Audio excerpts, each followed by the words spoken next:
ಮಾಡಿಸ್ಕೊಂಡು ಈ ಜೀವ ಭಗವಂತ ಇನ್ನೂ ಉಳಿಸಿದ್ದಾನೆ.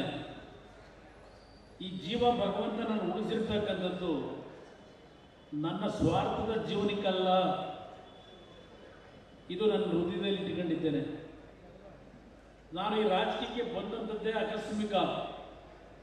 ಪಾಪ ಭಾಳ ಜನ ಲಘುವಾಗಿ ಮಾತಾಡ್ತಾರೆ. ಈಗ ಮಂತ್ರಿಗಳೇ ರಾಜ್ಯ ಸರ್ಕಾರದಲ್ಲಿ ಏನು ಕುಮಾರಸ್ವಾಮಿ ಬಂದ್ಬಿಟ್ಟವನೇ ಕಾವೇರಿ ತಾಳೆ ಬೆಳಗ್ಗೆ ಬಗೆಹರಿಸಿ ಕೇಳಿ ಹೇಳ್ತಾರೆ. ಪಾಪ ನನ್ನ ಹಳೆ ಸ್ನೇಹಿತರು ಅಂತ ಹೇಳಬಾರದು, ನಾನು ಹೆಸರು ಹೇಳಿಕ್ಕೆ ನಾನು ಇಷ್ಟಪಡಲ್ಲ.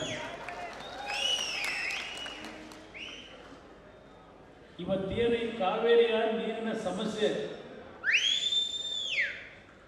ಈ ರಾಜ್ಯದಲ್ಲಿ ಏನಾದರೂ ಕಾವೇರಿ ನೀರಿನ ವಿಷಯದಲ್ಲಿ ಡ್ಯಾಮ್ ಕಟ್ಟಿದ್ದು ವಿಶ್ವೇಶ್ವರಯ್ಯನವರು, ಅವತ್ತಿನ ಮಹಾರಾಜರು ಕೃಷ್ಣರಾಜ ಒಡೆಯರ ಒಂದು ದೂರದೃಷ್ಟಿ, ಅವತ್ತಿನ ಮದ್ರಾಸ್ ಪ್ರೆಸಿಡೆನ್ಸಿಯ ಒಪ್ಪಿಗೆಯನ್ನು ಪಡಿಬೇಕಾದ್ರೆ ಅವ್ರಿಗೆ ಏನೇನು ನಡೆದಿದೆ, ಅವತ್ತಿನ ವ್ಯಾಜ್ಯಗಳು 120 ವರ್ಷದ ಹಿಂದೆ 1927ರಲ್ಲಿ, ಅದಕ್ಕಿಂತ ಮುಂಚೆ ಏನೇನಾಗಿದೆ ಇದೆಲ್ಲ ಒಂದು ಇತಿಹಾಸ ಇದೆ. ಜಲಾಶಯ ನಿರ್ಮಾಣ ಮಾಡಿದ್ರು ಕೃಷ್ಣರಾಜ ಒಡೆಯರವರು. ಅವ್ರ ಕುಟುಂಬದ ಚಿನ್ನವನ್ನೆಲ್ಲ ಹಡ ಇಟ್ಟು ದುಡ್ಡು ತಂದು ವಿಶ್ವೇಶ್ವರಯ್ಯನವರು ಮಾರ್ಗದರ್ಶನ KRS ಆಗಿದೆ. ಅಲ್ಲಿಂದ ನಡೀತಾ ಇದೆ ಯುದ್ಧ ಇದೆ ನೀರಿನ ವಿಷಯದಲ್ಲಿ.